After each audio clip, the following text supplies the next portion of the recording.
గుడివాడ ఒకప్పుడు టీడీపీకి కంచుకోట. గతంలో ఎన్టీఆర్ ఇక్కడి నుంచి 2 సార్లు ఎమ్మెల్యేగా గెలిచారు. 1983 నుంచి 2009 వరకు ఒక్కసారి తప్ప మిగతా అన్నిసార్లు గుడివాడలో టీడీపీనే గెలుస్తూ వచ్చింది. అలాంటి కంచుకోట గత ఎన్నికల్లో టీడీపీకి దూరమైంది. దానికి కారణం కొడాలి నాని.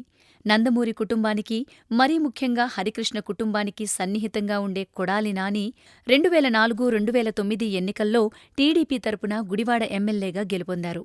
తక్కువ సమయంలోనే గుడివాడలో తిరుగులేని నేతగా ఎదిగారు. అయితే ఆ తరువాత టీడీపీ అధినేత చంద్రబాబుతో విభేదాల కారణంగా నాని టీడీపీని వీడి వైసీపీలో చేరారు. అప్పట్నుంచి టీడీపీ మీద విమర్శలు చేయడం మొదలుపెట్టారు. ముఖ్యంగా చంద్రబాబుని టార్గెట్ చేస్తూ తీవ్రస్థాయిలో విరుచుకుపడుతున్నారు. ఇది టీడీపీ శ్రేణులకు మింగుడుపడని విషయం. టీడీపీ నుంచి 2 సార్లు ఎమ్మెల్యేగా గెలిచి టీడీపీ వల్ల ఎదిగి ఇప్పుడు టీడీపీని విమర్శించడం ఏంటి అంటూ టీడీపీ నేతలు నాని మీద ఆగ్రహం వ్యక్తం చేస్తున్నారు. టీడీపీ అధిష్టానం కూడా నాని విషయంలో సీరియస్గానే ఉంది. ఈసారి గుడివాడలో నానికి ఎలాగైనా చెక్ పెట్టాలనుకుంటోంది. గత ఎన్నికల్లో నాని మీద పోటీగా టీడీపీ రావి వెంకటేశ్వరరావుని బరిలోకి దింపింది. అయితే ఏపీలో టీడీపీ అధికారంలోకి వచ్చినప్పటికీ గుడివాడలో మాత్రం నాని గాలివేయడంతో రావి 11,000 పైచిలుకు ఓట్ల తేడాతో ఓడిపోయారు. ఎమ్మెల్యేగా హ్యాట్రిక్ విజయం సాధించడంతో నాని గుడివాడలో తిరుగులేని నేతగా ఎదిగారు.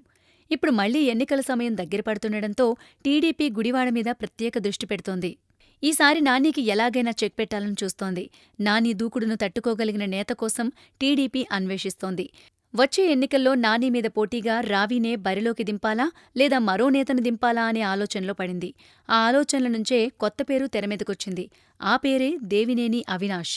కొడాలి నానిని ఎదుర్కోగలిగిన నేతల వడపోత చేపట్టగా తుది పరిశీలనలో రావి వెంకటేశ్వరరావు, దేవినేని అవినాష్ పేర్లు ఉన్నట్టు పార్టీ వర్గాలు చెప్తున్నాయి. గుడివాడ నియోజకవర్గంలో ఇప్పటికే పలుమార్లు నిర్వహించిన సర్వేలు రావికి సానుకూలంగా ఉన్నా ఆయన ఎంతవరకు నానిని ధీటుగా ఎదుర్కొంటారు అన్న అంశాన్ని పార్టీ వర్గాలు పరిశీలిస్తున్నాయి. రావి ఆర్థికంగా ఆచితూచి వ్యవహరించే వ్యక్తి కావడంతో అధిష్టానం అవినాష్ పేరును పరిశీలిస్తున్నట్లు సమాచారం. కృష్ణా జిల్లా రాజకీయాల్లో దేవినేని కుటుంబానికి ఓ ప్రత్యేక గుర్తింపు ఉంది. అవినాష్ ప్రస్తుతం రాష్ట్ర తెలుగు యువత అధ్యక్షులుగా ఉన్నారు. ఆర్థికంగా, సామాజికంగా బలమైన యువనేత కావడం, అదీకాక దివంగత దేవినేని నెహ్రూ తనయుడు కావడం కూడా అవినాష్కి కలిసొచ్చే అంశం. వీటన్నిటినీ దృష్టిలో పెట్టుకుని నానికి ధీటైన అభ్యర్థి అవినాష్ అని చంద్రబాబు భావిస్తున్నారట.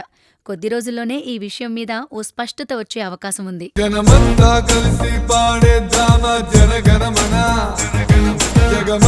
కలిసి వినిపిద్దామా జనగణమన.